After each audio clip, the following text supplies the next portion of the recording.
Hey, indie filmmakers, I'm Nick Bodmer. I'm Griffin Hammond, and on this week's episode, it's my first trip to Japan, where I'm filming a project and meeting with the Panasonic team that built my camera.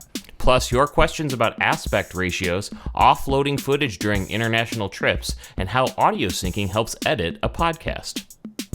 Hello, Nick. Konnichiwa. Konnichiwa. Did I get it right? You did, yeah. I am Excellent. 16 hours ahead of you right now in Tokyo. You're in the future, right? Yes. It is Friday to you, and it's only Thursday here to me. Yes, yeah. We're recording this a little bit early to give ourselves some... I broke the illusion that the podcast is basically live, didn't I? No, I mean, we always record it early. That was bad. Bad podcast etiquette. How are you enjoying Japan? It's wonderful. I love it here. I'm kind of sad that this is my last day in Japan. Tomorrow I head to Taipei for the next leg of this project I'm shooting. I'm working for a client I'm shooting 3 different films in Tokyo, then Taipei, then Singapore. And so we just wrapped production on the first one. It went really well, but also I just love Tokyo a lot. I've never been here, and I think I'm in love with this city. I've been watching your Instagrams, and you've been sharing some photos, and it seems very Griffin style. Yeah, I mean, I love Japanese food. I always have. Lots of raw fish. Yesterday I had a pretty simple dish that you'd actually like. You know what tonkatsu is?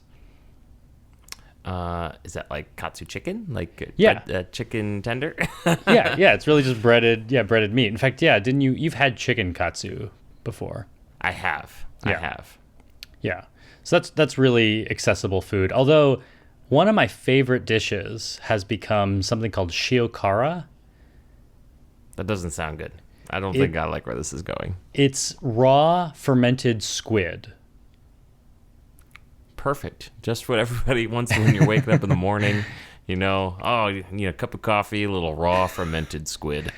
I've actually had it 3 times while I'm here because I love it so much. It's really fishy, but it also has this really interesting funk to it that's just like a flavor I've never experienced in any Western really food. Really interesting funk, and that's a positive attribute. That reminds me when we were filming Sriracha, or at least I was introduced to kimchi.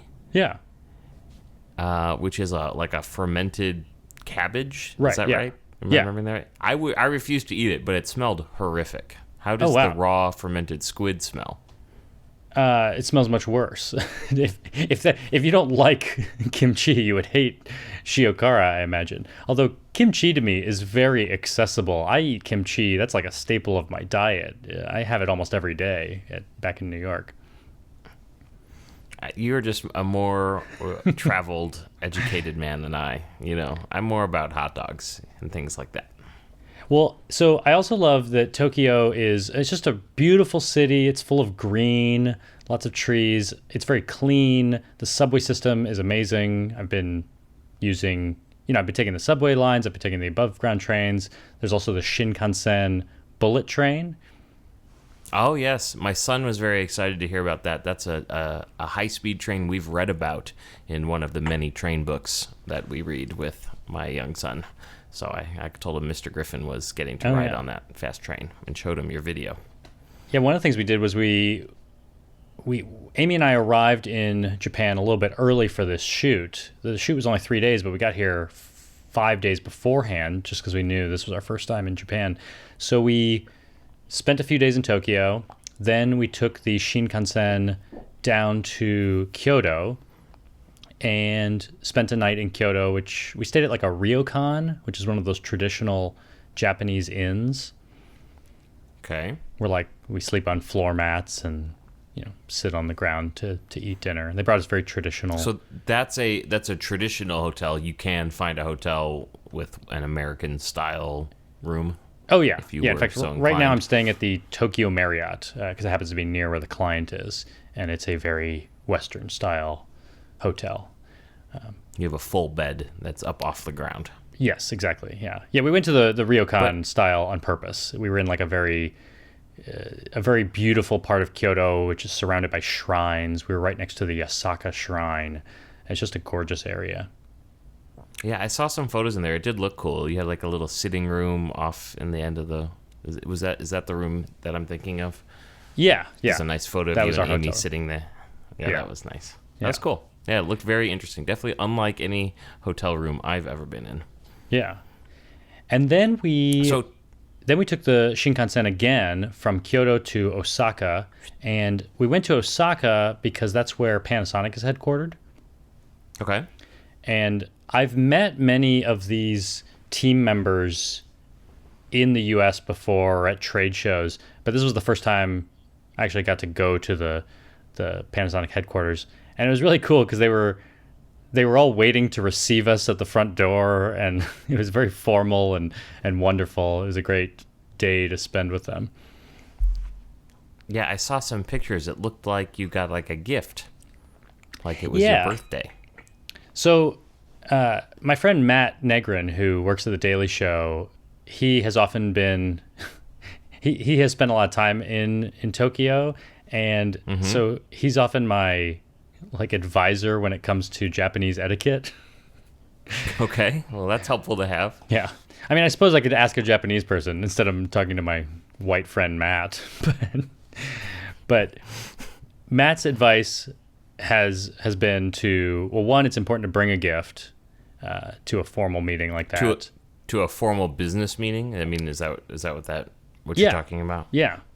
And it doesn't have to be an expensive gift. It should just be a thoughtful gift. And so I brought a few copies of the Story Clock Notebook, Yep.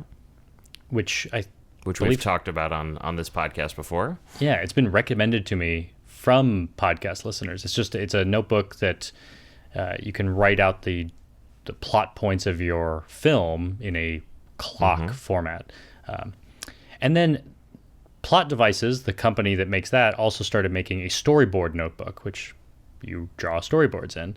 So I got a few of each, and I just packaged them up and brought that as a gift. Now, do you wrap the gift, or is it just something you hand to them as the meeting begins? It has been my experience that the gift is wrapped. I don't know if I Okay. broke protocol a little bit by wrapping it in a plastic bag that's see-through. Like I put it in I just put it in like kind of a fancy, it's almost like a fancy Ziploc bag, but it looks nice. A fancy Ziploc bag. I want to see one of these fancy Ziploc bags. I mean, it was more like you like mean a it's the clear kind with pencil the case. slider. Yeah. You know, those cost more. You got to have the nice slider. It was a full $1 from the Muji store here. I'm just being funny. So Well, that's excellent. And you had to have something for every single person you met, or no, how did that work? You have one gift for the group, and normally, sometimes my experience has been that they may wait to give you a gift back until you present a gift, especially if you're a Westerner, because they don't want you to lose face. They don't want to do it. Yeah. They don't want to That's- embarrass you if that's you didn't nice. bring a gift. Right. Which but- I'm sure happens quite a bit with people who aren't Yeah. as familiar with the business culture Yeah. in Japan. But at this meeting, well, first of all, we walk in and we start introducing ourselves to every member of the room. And in Japanese culture, in formal business culture, you meet with everyone in order of their importance, like their seniority. So the first person I met with was Yosuke Yamane, who is the division president of the imaging division at Panasonic. Oh, that's a high up person. Oh yeah, very high up. Yeah, and I've met him before at Photokina and I think at NAB, but this was the first time seeing him in Japan. And so, starting with him, he hands me his business card. I hand him my business card. You know, the formal way with two hands. Two And hands, yeah. It's important that you present the business card facing the right direction. You hold on to the other person's business card with care and take a careful look at it. And so we go down the line and we meet everyone that way. Also, a lot of people really like my business cards because they're very thick. Like when I became a freelancer. I've noticed that myself, yeah. I tried to make these very beautiful business cards, and I've gotten a lot of compliments on them in Japan. But then after we met everyone And Amy also gave everyone her business is there cards. basically like a line of people that you work your way down? Is that what you mean by meet them in order? Yeah. There were 15 people in one room, which threw me off because I knew it was important to. I mean, I'm sure like I could have gotten any of this wrong, and everyone would have been fine because they're like, "Oh, you don't know," but I was trying to be prepared, so I had my hand full of my business cards, and my business cards, because they're kind of thick, I can only keep like 10 or something in my holder. So we start going down this line and I realize I'm going to run out, and I know you're supposed to be prepared and I'm not supposed to like go back to my bag to get more, but that's exactly what I have to do. So I think right before I met someone, I just said, "Excuse me, one moment, I need to grab some more business cards." And so I grabbed some more. Good. I'm glad you made some mistakes. I'm always happy when you can't do anything quite right. Oh yeah, I fumbled through that. But I know, I'm sure they liked that you seemed to be so prepared. Yeah. Well, and it's one thing I really like about Japanese culture is it's very polite and quiet and careful. I don't know. It's a lot of things that are close to the way that I operate. Mm-hmm. So I now, enjoyed did that. Most of these people speak English, or did you have a translator, or how did that work? Yeah. I mean, a lot of the people we encounter in Japan speak English. Everyone at Panasonic spoke some level of English. It was easy to communicate. And that's another thing I really like about Japanese culture is, I wish that I had learned a little bit more. All I really know how to say is Konnichiwa, arigato, sumimasen, which means I'm sorry or excuse me. That's really all I got, and maybe the names of some foods, but Shinkansen. Oh, the Shinkansen. I mean, I know like the landmarks now, yeah. But people here are very forgiving of that, and also I'm impressed how expressive Japanese people are. Even when we don't speak the language at all, things click really quickly. Like we were in a dollar store, or like a 100 yen store yesterday, and I can't even remember exactly what the cashier did, but as we're putting all our stuff down, she says something in Japanese and she gestures, and we just immediately understand she's saying, "This candy that you've picked up is 2 for 1." And so Amy goes, "Yeah, I'll go grab another one." But it was just in one like look and gesture, we just understood, and I found that a lot here. That's cool. Yeah. So after we handed out all the business cards, Yosuke Yamane gave me and Amy a gift, and they asked us to open it, and then I presented our gift. We even took a picture of holding the gifts. And so he did present his. Did he already know you had brought something? Is that why he presented it? No, I think he presented it first because it was personalized for us, so it was clearly like they're gonna give it to us. you were getting it. Yeah. It was very nice chopsticks in a personalized box that says Amy and Griffin on the front, and even the chopsticks are color coded according to gender.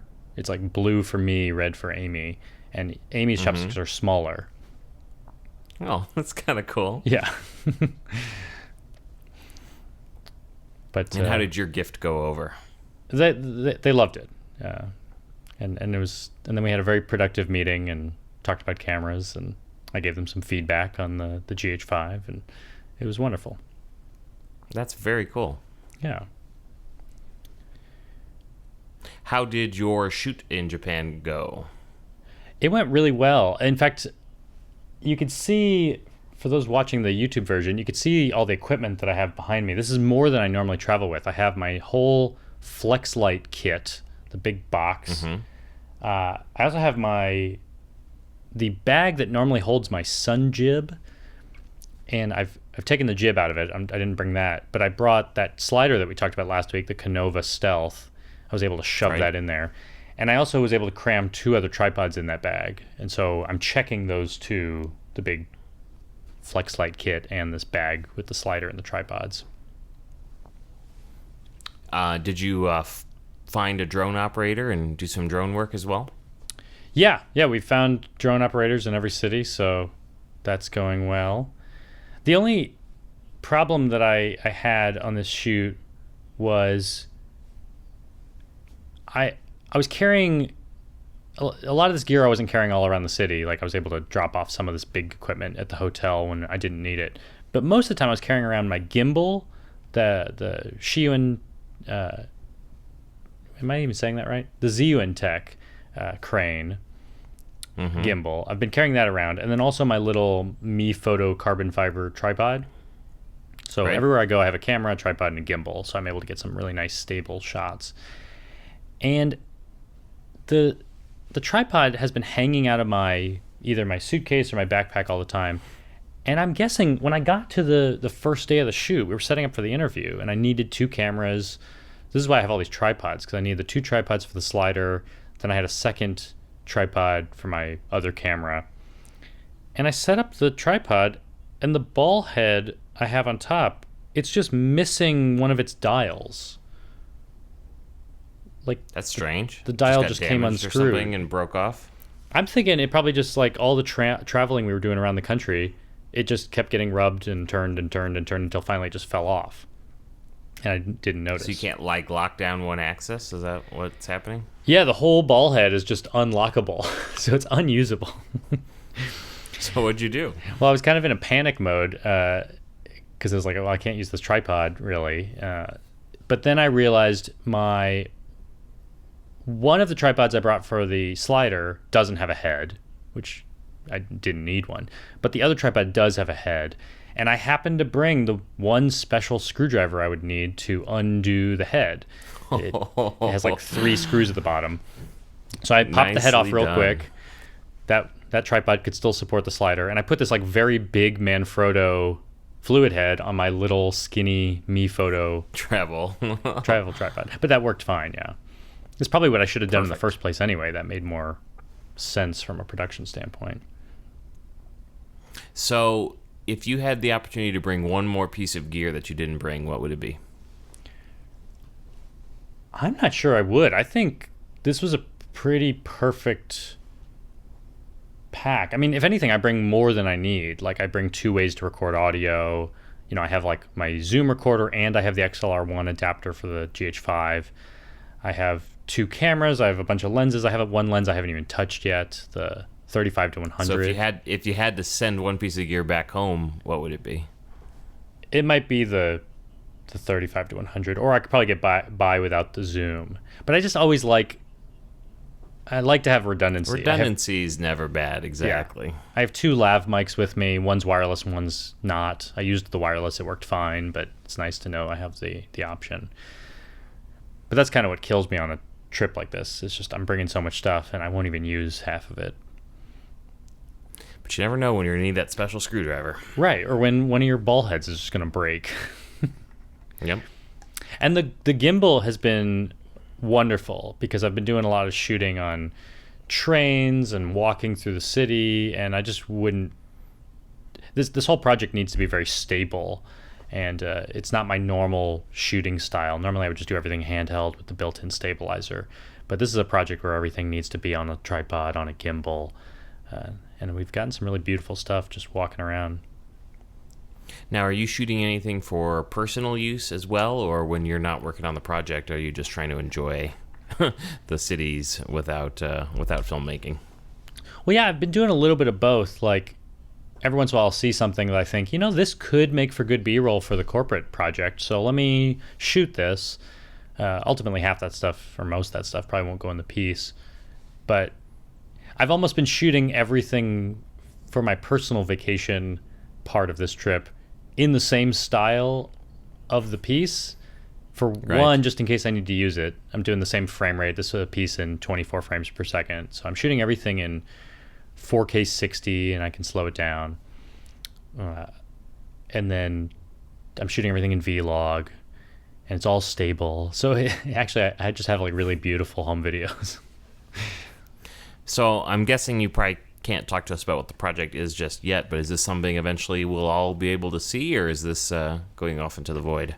Yeah, no, it'll eventually be public on the internet once the client approves it and then posts it online. So yeah, eventually I'll have a chance to share it, but that could be months away.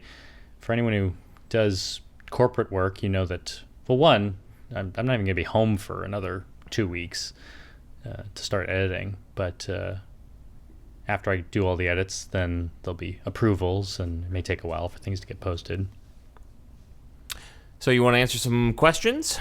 Yeah, let's start with a tweet from Tulasi wondering what we do with events after we're done exporting the final video. He's talking about Final Cut Pro 10.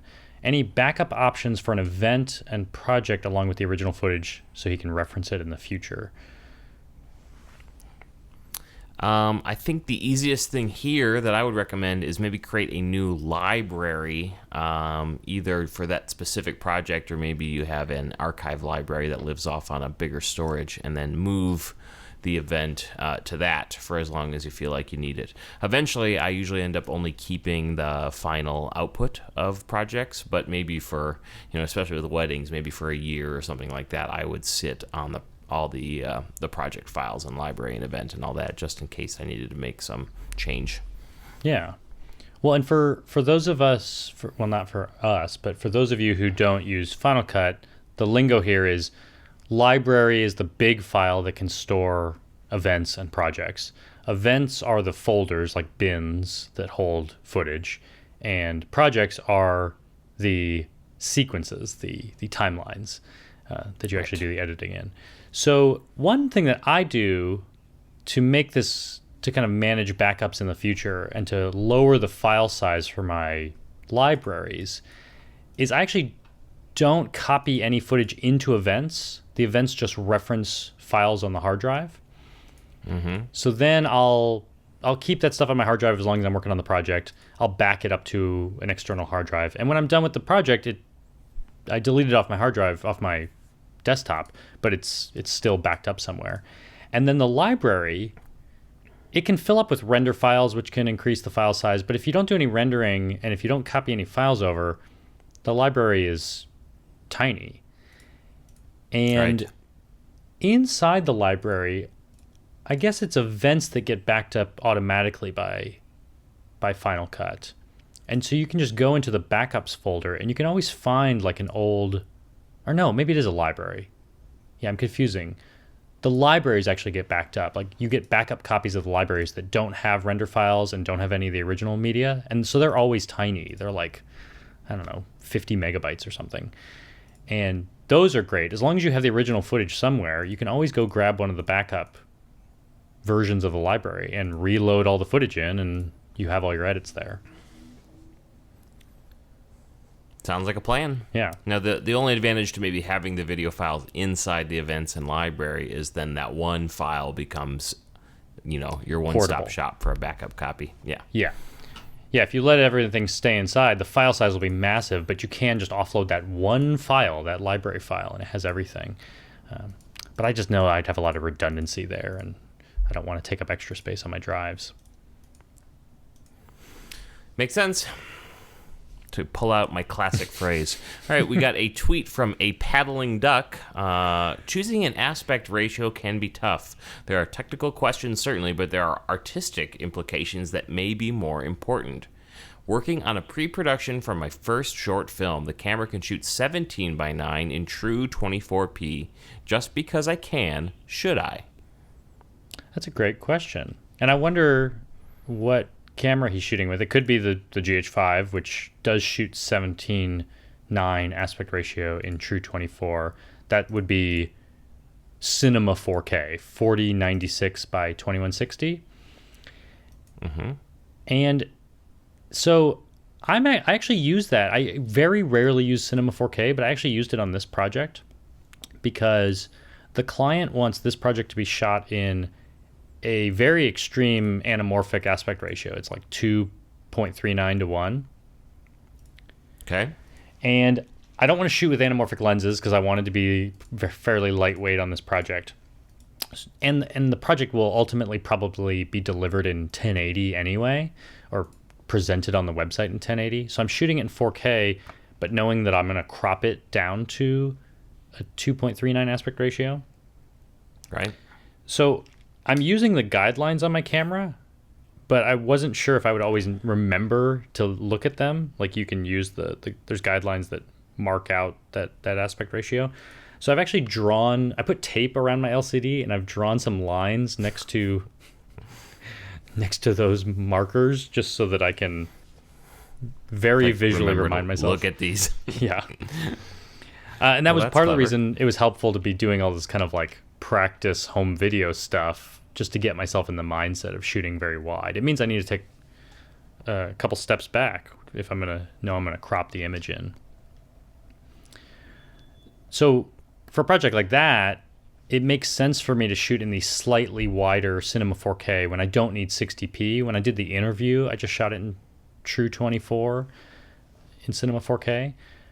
But ultimately, I kind of like 16:9 for most projects. So I think it just depends on what you like shooting in and what you want to present your film in.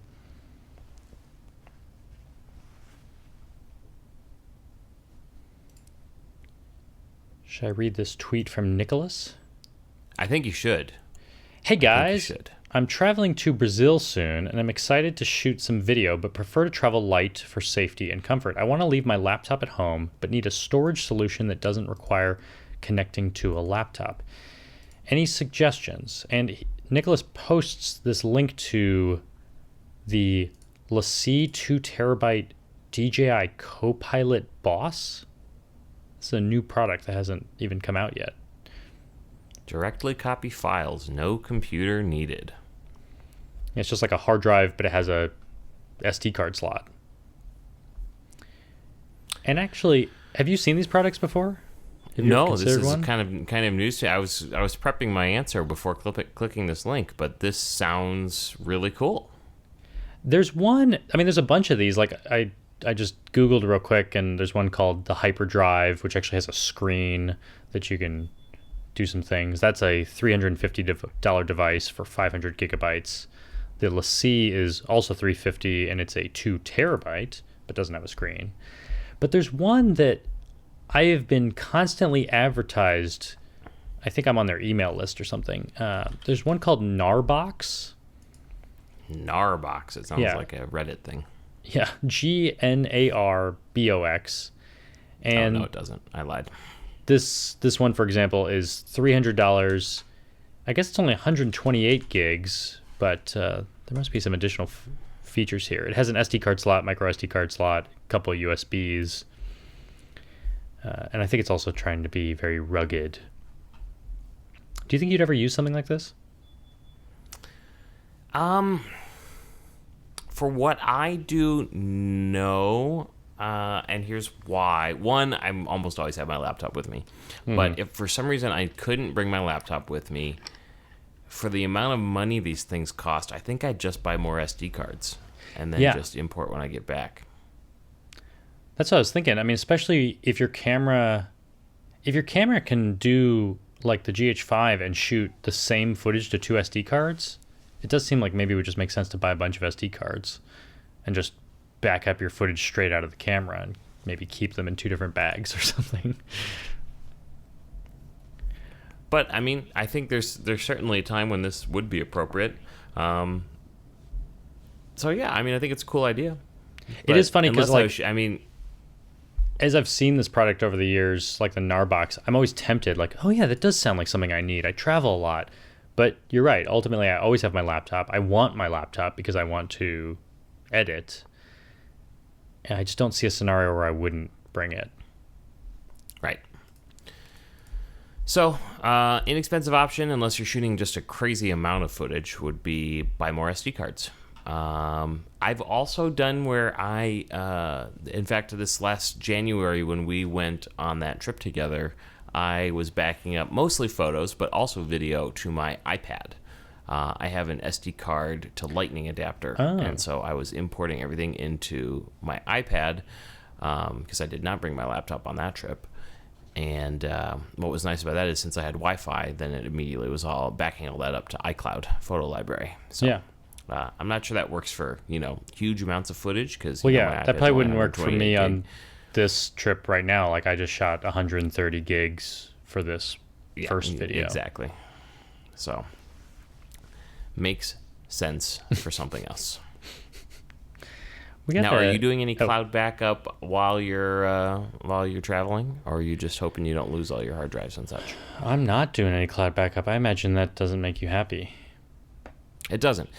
Let me ask you this. Are you going to do anything like put it all on a hard drive and FedEx it to yourself before you leave? Or are you going to be a single point of failure on your trip home? I am a single point of failure right now. I mean, I am backing everything up to an external hard drive, so at least the footage is on the computer and the hard drive. But you're right.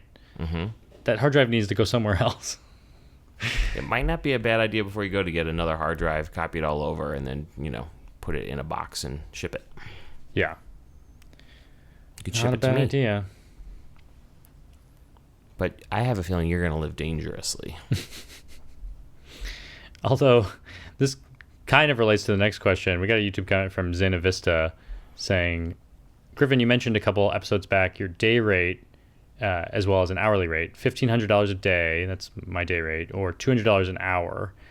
And I'm now wondering if that price should be less if I'm not safely backing up my footage when I'm traveling. What's your contract say? In the event of a catastrophic data loss, do you have to refund? Yeah, I don't know. So Zena Vista is wondering, does that price involve the edit, or is that another charge, and how do you approach the edit? I offer both because I know that, I charge the same thing, $200 an hour for shooting or editing. And some projects may only take 4 hours of shooting, so we'll charge $200 an hour.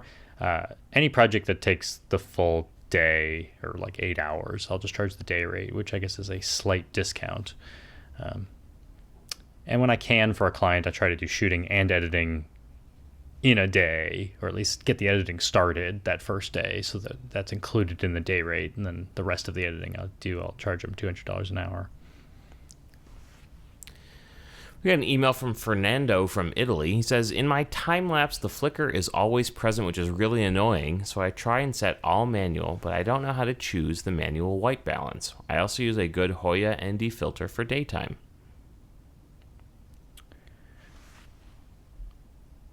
What do you think about that flicker, Griffin? Let's see. Oh, because he doesn't know how to choose manual white balance. So it's pretty easy. If you just hit the white balance button on the GH5, which is, I think that's what he's shooting with. Anything that's not AWB or AWBC, those are the two auto modes. Everything else is manual and shouldn't change from photo to photo. Yeah, so they are presets in that you're not manually dialing in the exact white balance you want, but they will not change over time. Griffin's a big proponent of not using auto white balance like I'm doing right now because I just am too lazy. So if you scrub really fast through this video, you might see my white balance bounce around a little bit. Yeah. Well, and usually I like to dial in my Kelvin exactly, but I am using one of the presets right now. I'm using the shade preset because I'm being lit by the sun. This is actually one time where I haven't set up a light for the podcast because I'm right next to a big window. But I also know that I'm not getting direct sunlight. It's bouncing off of other things. So I think the shade preset's a little bit more yellow than direct sunlight. And I'm quite yellow because it is nighttime here, and I have compact fluorescent lights lighting me. So now I do wonder, this is something I've encountered with time lapses. I wonder if Fernando's running into this. I won't get any flicker if I keep everything in manual. But when I'm shooting raw and then I bring in those photos into Lightroom or Photoshop and batch edit them, it does seem like the farther I push some of the light exposure settings and like clarity and maybe some of the color settings, it seems like the harder I push it, it can introduce some weird color shift. Like sometimes I'll just get a frame that kind of turns a little bit greener than the rest. I'm not exactly sure why that happens, and I can eliminate some of that with LR Timelapse, a plugin for Lightroom. But I think that's just my warning. I think if you do too much processing, you can also introduce some flicker. I feel like I'm not even enough of an expert on that. That's still something that kind of confuses me. Yeah, I don't know. I'm useless. Fernando also had one more question. If the 8 to 18 millimeter is good for travel, and I'll just say yes, I love that lens. I have it with me right now. It's one of the ones I'm using on this project. Great for time lapses, great for establishing shots of buildings. Really beautiful ultra wide lens. Excellent. So our final question today is an email from Titus, who is editing a podcast like ours with video and audio. And he's wondering if PluralEyes, that software that can sync audio to video, could be a way to help the production. So here's what he's thinking. What if he were to edit the audio first? I guess he's more of an audio editor or comfortable with that. Make all the cuts he wants with audio. Would there be a way to use PluralEyes to then assign the video appropriately with these cuts that he's made to the audio file? Does that even sound possible? That's a clever idea. Yeah. But as far as I know, I don't think it's possible because PluralEyes is expecting the audio and video clips to be the same length, right? So if you've trimmed the audio, it won't go in and trim a video and sync things up. It would just try and find the beginning sync point and then let it run. Unless PluralEyes has some new features that I'm not aware of. Yeah. Am I thinking through that right? I don't think that's going to work. I think you're right. Although one thing that could maybe help is, let's say you're using a FAT32 file structure on your SD cards, which is what I'm doing. So my camera automatically cuts off the file every time it gets to 4.26 gigs.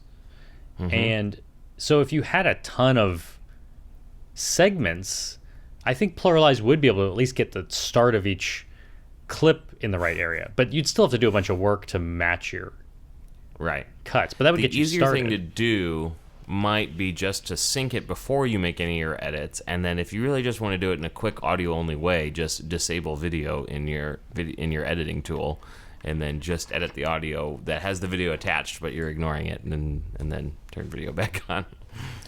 Yeah, it's an interesting idea, but I think the immediate thing that pops in my brain is when we edit the podcast, we sync our audio first, we make all our cuts, and what I'm often doing, either to hide an edit or to just finesse it, usually my video edits aren't right on the audio edits. You know, I'm doing like J and L cuts, or I might do something creative there.